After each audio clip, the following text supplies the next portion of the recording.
Hey guys, this is Nick with Collective, and after my last tutorials, I was thinking it might be nice if I, instead of going to a strict script, I just looked at some cards from the core set and explained how we did them.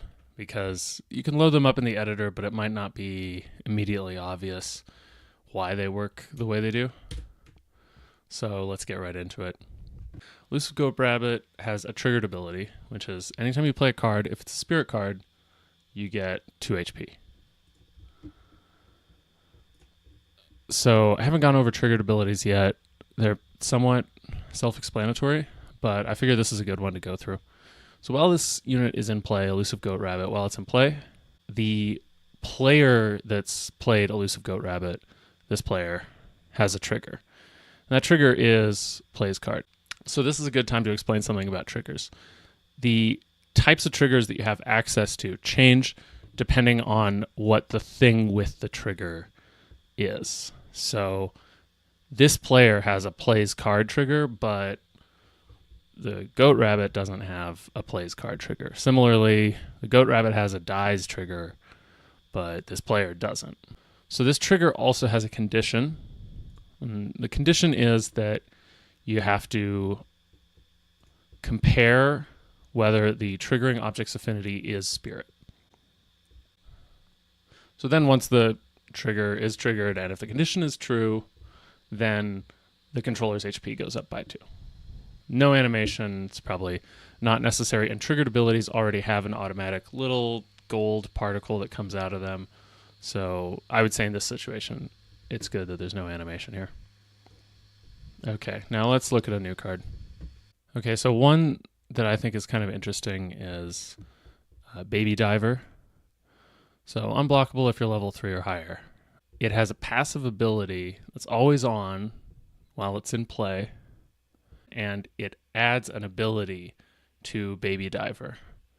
If your level is 3 or higher, then it adds unblockable. Otherwise, it adds nothing.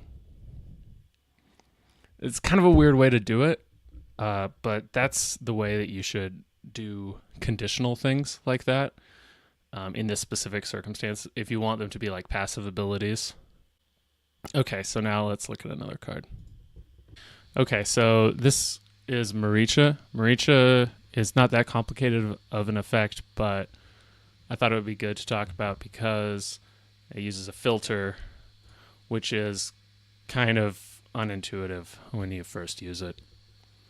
So it has one effect. It's a summon ability, and it just deals 3 damage to everything that's not a demon. So it's a deal damage step, and this card deals 3 damage to, and then this is where it gets crazy. So a filter is a way to narrow down a group to just certain elements in the group. So here it's a filtered set of items from in play where this next block is true. Compared tribal type not equal to demon. So from all the cards that are in play, if it's true that this tribal type is not equal to demon, then it gets dealt 3 damage. The last part of a filter statement is kind of a weird one. Watch this property on the filtered items for changes. So what this means is for all the things in the filtered group, you need to see if the tribal type of that thing has changed.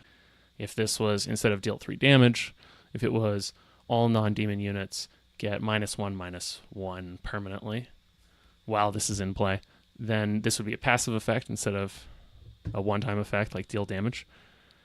And you would need to watch to see if the tribal type of something changed, because if it does, it shouldn't get -1/-1 anymore. So what this is just specifically saying if something in this group's tribal type changes, then recalculate whether or not this block is true and this block is, see if their tribal type is equal to demon.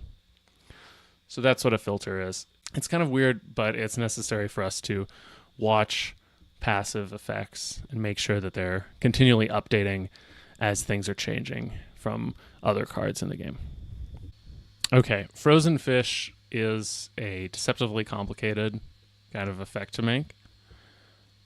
It says actions you play after this cost 1 less and has feed plus 2 HP. So the feed thing is something where lots of cards do it and all you do is just feed whatever.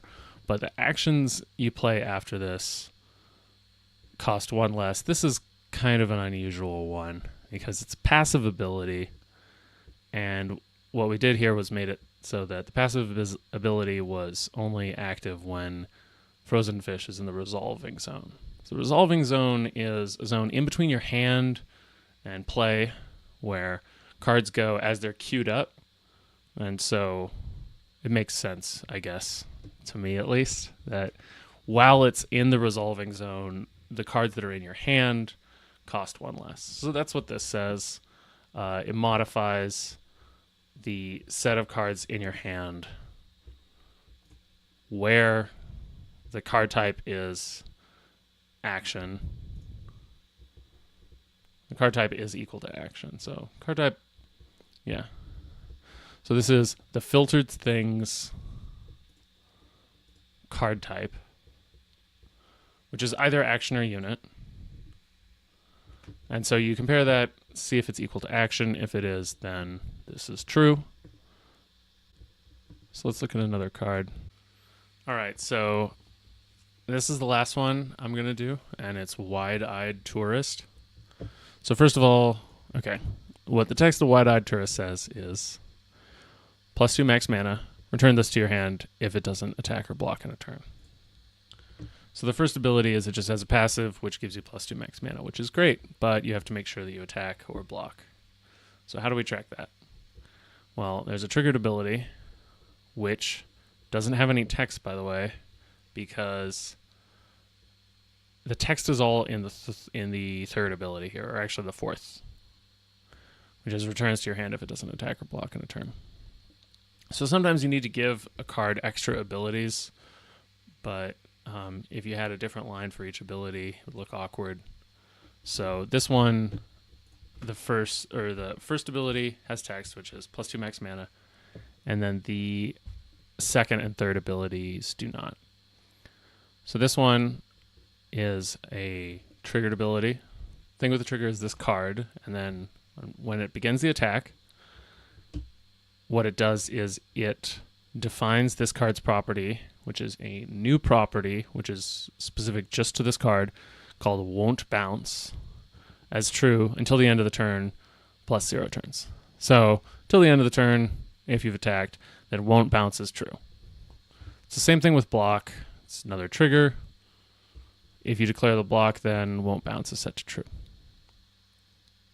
And the last ability is at the end of turn. By the way, the thing with the end of turn trigger is this game, not this card, right? So at the end of turn trigger, if you didn't play it this turn and not Won't Bounce. Okay, well, this one kind of took me by surprise, but hopefully that makes sense to you.